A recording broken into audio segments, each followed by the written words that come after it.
This is Unfiltered Her, beyond the surface.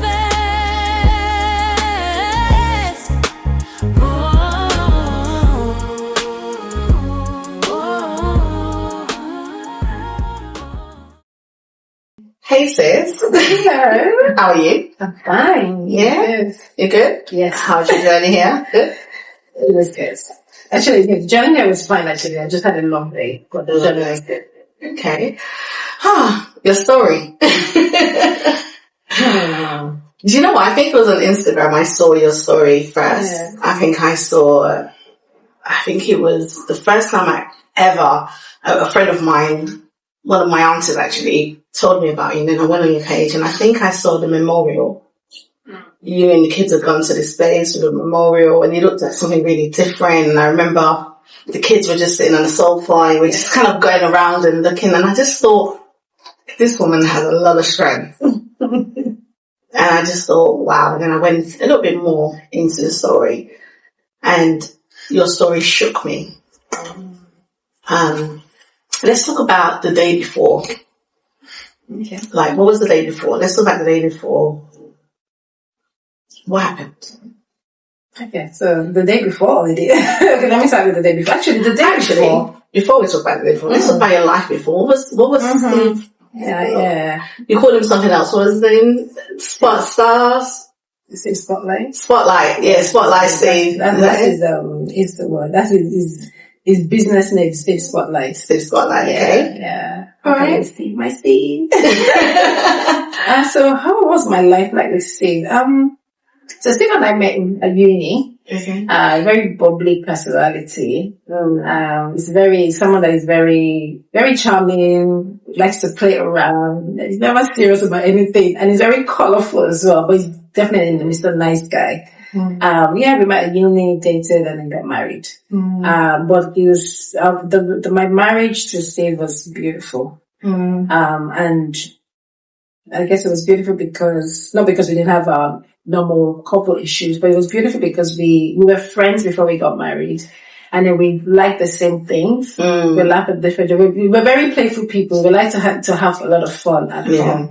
And because he's and he has a good heart. I think that was one of the things that attracted me to him. He has a really good heart. So Steve is the kind of person that even when we had arguments and fights, he would be so bothered about me not being happy that we pretty much will make sure that we resolve before we go to bed. That was the kind of relationship that we had, where we'd resolve our issue before we went to bed. We never kept malice. And it was very difficult to even keep malice someone like that as well. It was nice. We had fun. Yeah. We had a lot of fun actually, yeah. We had a lot of fun together. I think it's helped me your faces. Yeah. And then the kids coming as well was good. I mean, I think I'm the only one that I know that has 4 kids. Yeah, I mean, we actually enjoyed, having so many kids. And they said to me, "Oh my God, we have so many kids." I mean, it was good. Life was good. Life was actually good. And then also he was into social media. He was a social media expert, so he was working on his own business as he's an entrepreneur. I'm also an entrepreneur, so we had time as well. So we had time to do the things that we really wanted to do. And then we have the same kind of mindset as well. It's very entrepreneurial. He's always listening to a podcast. He's always watching something on YouTube. He's always thinking of going for a course. So he's that kind of person, always wants to educate himself, which is something that I also enjoy doing. Yeah, so it was beautiful. It was a good relationship. Yeah. So that was our life. And then the day before, Steve passed. And I only remember this because I was running the training course that week. I was in my property training. It was a Wednesday, so it was a virtual training, so it was, I think it was 7 to 9, so I'd done 2 hours. I was so tired and sleepy. And Steve wasn't at home. Okay. So I guess this is a big part of the story. So Steve's parents are in the UK. And around this time, Steve's dad had they were trying to go to Nigeria sometime in September, and then dad fell ill. Went to the hospital, then got admitted in the hospital. And then I remember this particular day, After that, I was in the hospital. Mommy was around. Mommy would go every day to go and see dad. But this particular day, mommy had gone, I think maybe to a friend or something, and then she was feeling very ill. And then they had to call the ambulance because I think maybe she fainted or she, whatever. I can't remember exactly what happened. So this was happening in one side, and then someone in the called Steve. Steve was on his way to an event to say, oh, this had happened to his mom. So of course he left and went to see mom. And basically what it was mom was going back and forth to see dad. She was exhausted. She wasn't taking her medication. It was a bit too much for her. So Steve, being the kind of person that he was, said, okay, you know what? Don't worry, mommy. I'm going to stay with you. So rather than you going back and forth to the hospital, I'll do the back and forth. You stay home. I'll stay with you. And then we'll go to daddy. So daddy was in the hospital. Mommy was okay, but at home. And then Steve decided, it was a Friday, I think, he decided, just called me and said, look, I'm going to stay at my parents' for a couple of nights and just make sure that mom is fine. So he did. But then by Sunday, he called and said, look, I think I need to stay a bit more. So I'm going to come home, get my laptop, get my code, and just get a few more things. So I saw him physically the Sunday before the Thursday when he passed. So he came home, still did the football runs, packed a few clothes, and then he left. So Monday, Tuesday, Wednesday, we're chatting on the phone in the morning. How are you? Getting the kids ready for school, blah, blah, blah, blah. So on this Wednesday, I'd done my training. And in fact, he had said to me that he was going to try and come back on Thursday because, I think mom was fine now and he obviously misses home. His parents live in London, we live in Kent. Right. So on the Wednesday night, I'd spoken to him and like, okay, I'll see you. I'll speak to you. I'll see you. If you're trying to come home tomorrow, I'll see you tomorrow. But nonetheless, I'll speak to you in the morning as I'm getting the kids ready. So that was a conversation we had Wednesday night and I went to bed. Now, on Thursday morning, I was so preoccupied with getting the kids ready for school. In fact, Monday, Tuesday, Wednesday, because it was just me and the kids, I think we got to school late a bit. We were always rushing. So we were like, on Thursday, we're going to make sure we get to school on time. Yeah. Make sure the father that is in here. So I was so preoccupied with getting the kids ready. I didn't even call Steve. I texted him, because I texted him in the morning, to say, tell him to do something. So I don't think I spoke to him, which is unlike him, because he would call in the morning and just make sure that we're all, sometimes we pray together or whatever it is that needed to be done. So he didn't call, I didn't call. I was just trying to get ready.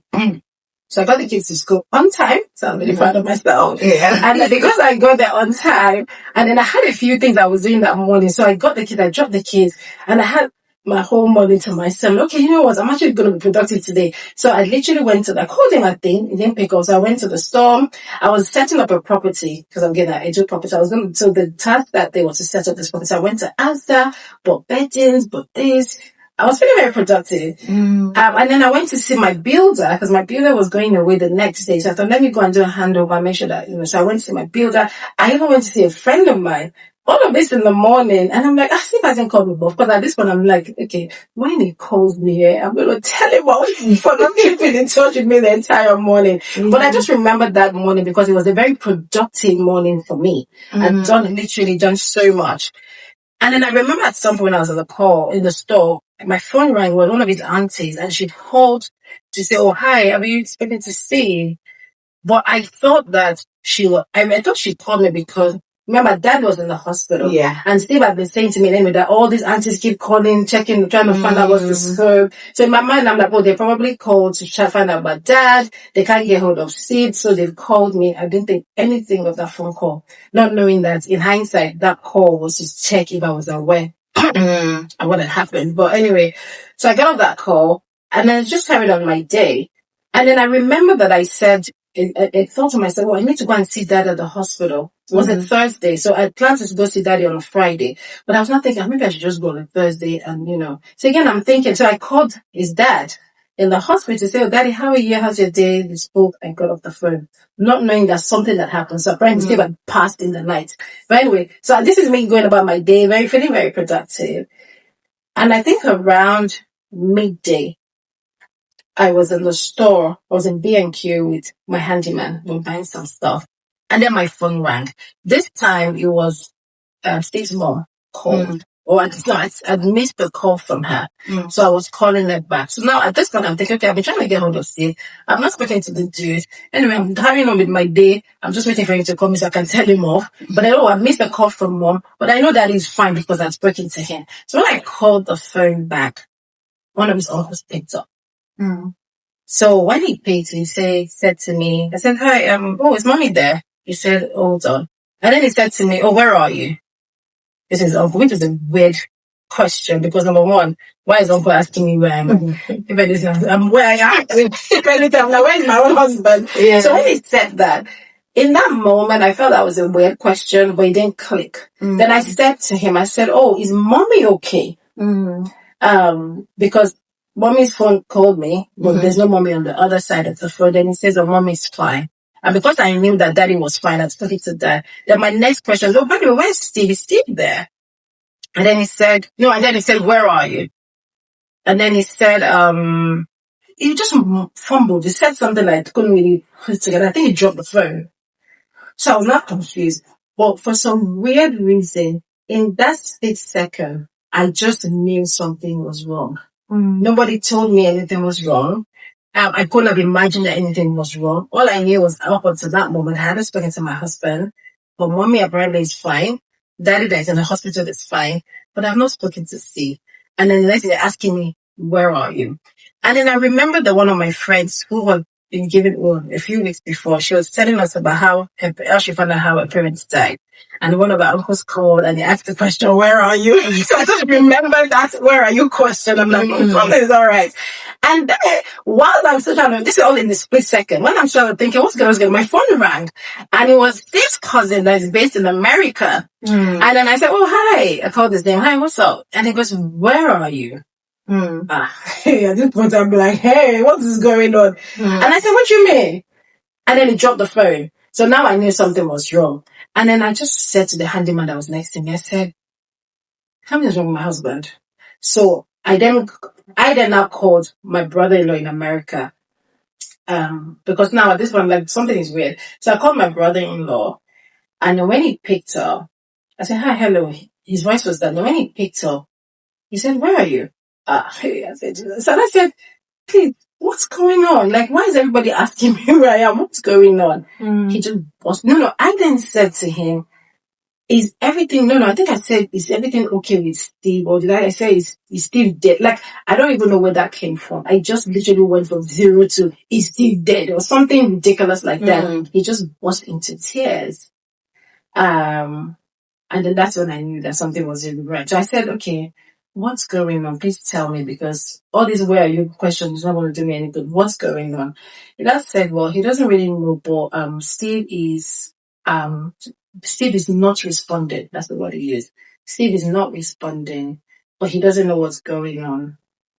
Can I just make sure that I go to Steve's parents' house?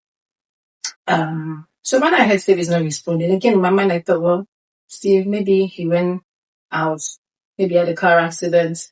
Maybe he's a coma. Like, I was thinking somebody's alive, but they're just not responding. And I couldn't piece how that, what could have led to that, because what I knew was he was home. I knew he was going to try and go out to his client's side that day. And I knew what I hadn't spoken to him. And I know that he's always distracted when he's on the car. He's always talking and distracted. So I'm thinking that maybe it's that.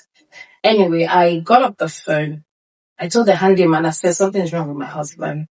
And I don't know what it is, but something bad. And he was like, oh, no, God forbid, in Jesus' name, nothing happened to your husband. And then I said, so I got on the phone and I called my mom and my sister. I must have called them together or one at a time. And I said, I need to go to Tooting. And I'm really scared of what to expect. And I need someone to come with me. Can you come with me so you can drive the car? Then I called my mom. And then, okay, my mom was at home in our house. She said, okay, fine. And my sister was living close by. So I said, I'll come and get you. So I literally told her. So when B&Q, remember, I said, please, let's go and pay. The guy said, are you okay? I said, no, let's go and pay. So we paid. The guy said, can I? I said, no. Let me go and drop you at the property. Because in my head, even though I know something was wrong, I just felt like, we need to have a productive day today. So I remember dropping him at the property and I said, you just carry on and do the work. Then I dropped my sister And I said, just don't ask me questions, just come in the car. And then I drove home, picked up my mom. Now, the interesting thing as well was in that moment, the things that I remember I said I bought a few things. So all the things that I had in the car, when I got home to pick up my mom, I felt the need to drop everything. So I emptied the car. I don't know why I was emptying the car, but because all of these things then kind of make sense later on. So I emptied everything I bought into the house just to make space in the car. So I don't know who. And then I paid and then we started going. And anyway, the long and short of it was, as we carried on going, we had a few more calls. Where are you? How far are you? Where are you? How far are you? So I really now knew that something terrible had happened. I still couldn't understand why no one was calling. So I remember calling a couple of my friends and told them to start praying. I called one of my pastor friends. I told him to start praying. I called another friend and we were actually literally praying on the phone as we carried on driving. When we got to 210, I saw an ambulance there. I saw people gathered on the street. It was like a Nigerian movie in London. I literally saw people on the street, like people. And then as I came out of the car, in fact, I don't even think that I think it was my sister driving. I don't think it was me driving, my sister driving. She didn't even press brake. As soon as the thing I just literally opened the door I almost jumped out of the car to say, what is going on? Anyway, as I went, my mother-in-law was outside, and as soon as she saw me, she just started. She literally, like a proper Nigerian movie, she just had her hand on her chest. So I didn't know what she was saying, but I could tell that something was wrong. So I walked into the house, and as I walked into the house, I saw the paramedics in the living room. I saw my husband in body bag on the floor. They put him on the floor. And pretty much what the guy was saying to me was, look, we don't have time. We need to go. So all those phone calls of where are you, where are you, where are you was because Steve had passed in the night. Mommy woke up, realized that the person that is always there is coming to check in on her and checked in on us. What's going on? She tried to wake him up. He wouldn't wake up. She called everybody. They couldn't wake him up. They called the paramedics. The paramedics had been there since morning. So all that time they've been waiting for me. It was already time was going because for somebody that you need to pack the body quickly. And they told them not to tell me because they didn't want to. So I think this is a process thing with the police. If you were to deliver bad news, you don't deliver over the phone. You have to go in person. So they had said to the London police people had said, look, let's call Kent's police, and Kent's police will go to the house and speak to her. Don't call her. Don't tell her anything. Unfortunately, I don't know what happened. Nobody came to my house. So Kent police did not pass the message on. So every time I was getting the call, where are you? They were expecting that I'd been told. Right. And I was on my way, but I didn't have a clue. And even when we were on our way, the reason why they kept calling is because they really needed to pack the body. It's been so many hours now. So as soon as I got in, my mom literally just begged the paramedics, just give me 1 minute. So just begged the guy, just give me 1 minute, please. So I went in, he was already down. And then I was just like, so I remember seeing him, and I thought, I'm going to pray for him. So I went and I laid my hand on his head to pray. And as I laid my hand on his head, it was ice cold. It was cold. I've never experienced death in my life up until that moment, but it was cold. And as I realized that it was cold, even I knew that this person had died like hours. It was cold. So at that point, I really couldn't even pray. Like, I'm like, this person is gone. And I remember calling my pastor friend and I put it on video and I said, Steve is dead. And, I couldn't even cry. Like in that moment, like the world just stopped. Like, I couldn't even process what I'd seen. I was speaking the things that I was seeing, but I couldn't really believe. Yeah, so I got there. I touched him. It was cold. Gone. I called my pastor friend and said, he's dead. And then I got off the phone and then I packed the body. And then I followed the body to the car. It was all of this probably like 2 minutes. So as soon as I got in, within 2 minutes, it was gone. And, I was just saying like, what's happened? Like, how did we get here? Now, can I just mention that Steve was not sick. He didn't even have a cold. He didn't even complain of headache. There was absolutely nothing wrong with him. He hadn't been to the doctor in forever. And one of the blessings that I know that God has blessed my family with is health.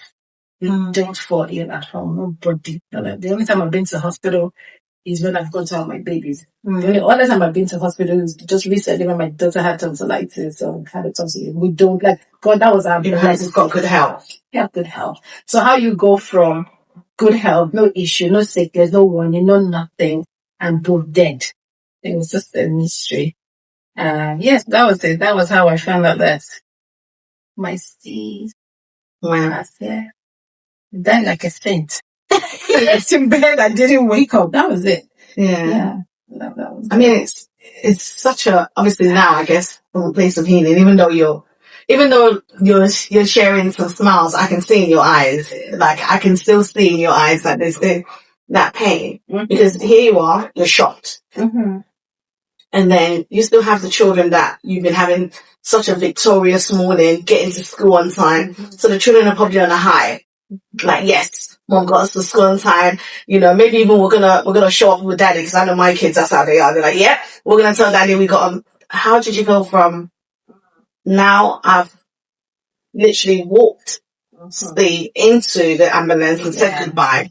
Now I have to face our children and tell our children this is what's happening. Yeah. Oh, that was the worst thing.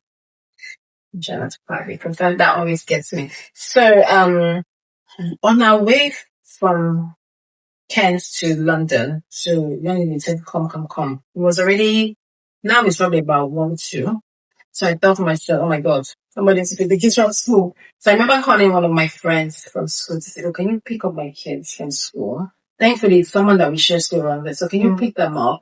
And because my sister was already with me and my mom was with me, the only other person was in the sister's house because the nanny was there. So I said, please pick them up and take them to the nanny's. I sent the address. So we made that arrangement while still on our way because we didn't know what's going on. And then of course, once I got there, I realized that the kids needed to be there.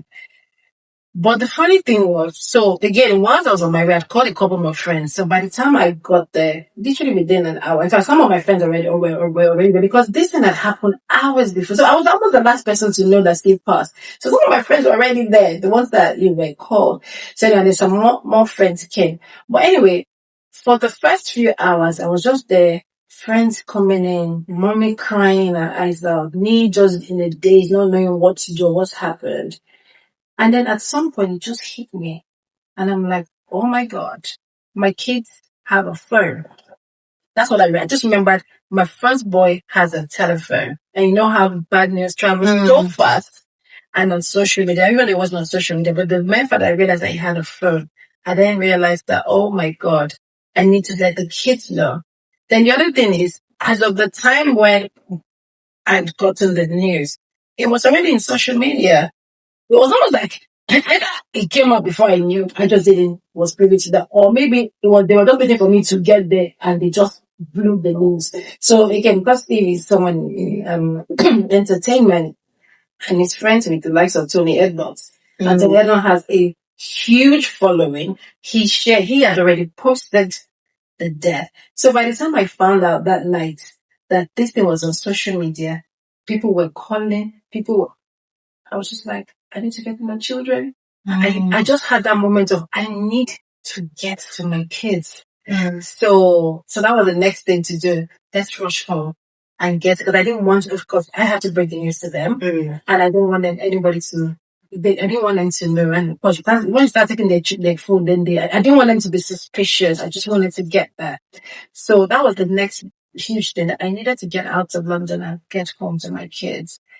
And I remember the funny thing is, once I was there, I was thinking, so where's the car? So Steve had driven the car to the place and I brought the second car. So it's weird because in those moments, I had like crazy moments and then I was just something so significant like the car. I was like, where's the car? Where's the So we started looking for the car because we couldn't find the second car. Anyway, so my friends drove the car and then we quickly got home. Now the plan of the getting home was I didn't want to go and meet them as well I got home before the kids. So I had to get the nanny to bring them. Then I had to make sure that the two cars were not on the drive because they would think their dad was home. So, and then it was almost like, when you're doing a surprise party for someone and then you have to switch all the lights off and then the person calls you a surprise. That's how it was because there were not people in the house, but I didn't want them to come into people in the house.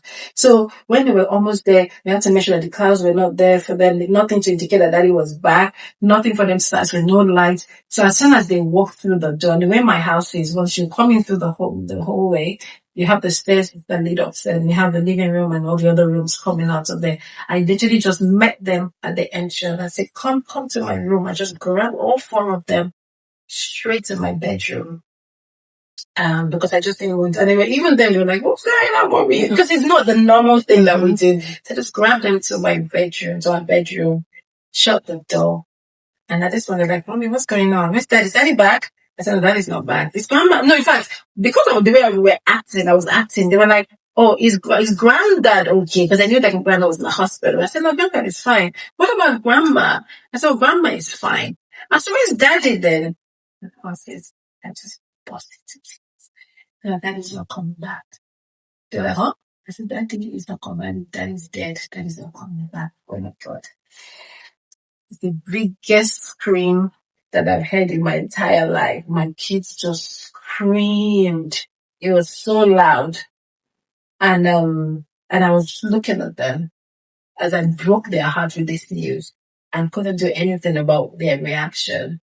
And that was, I just told them, they just couldn't understand. I said, what do you mean? I said, Daddy died and Daddy's not coming back. And I had to be very blatant with the way, because I didn't even know how to, there was no way to break the news to them. I just gave it to them like that. And the 2 older ones screamed.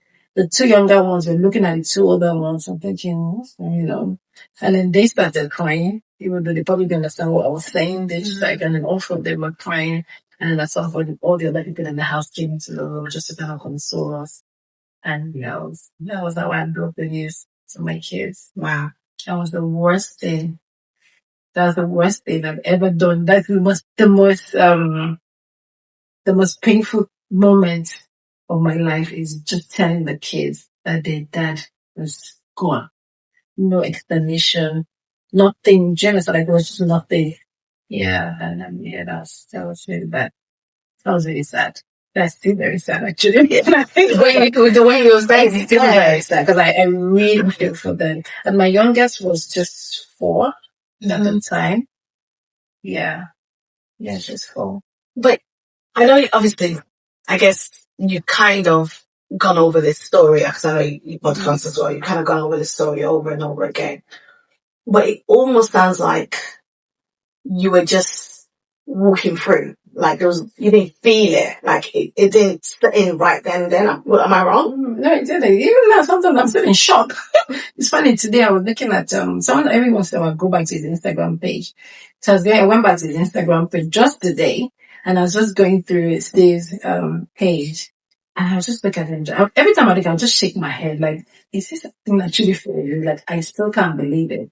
Like, it's just gone. No warning, no nothing. I know that there are people that lose their loved ones because as a result of illness. And whilst that's terrible to see someone you love being so much pain to the point where they don't recover, I still feel like there's something there. We just had nothing. It was just yanked.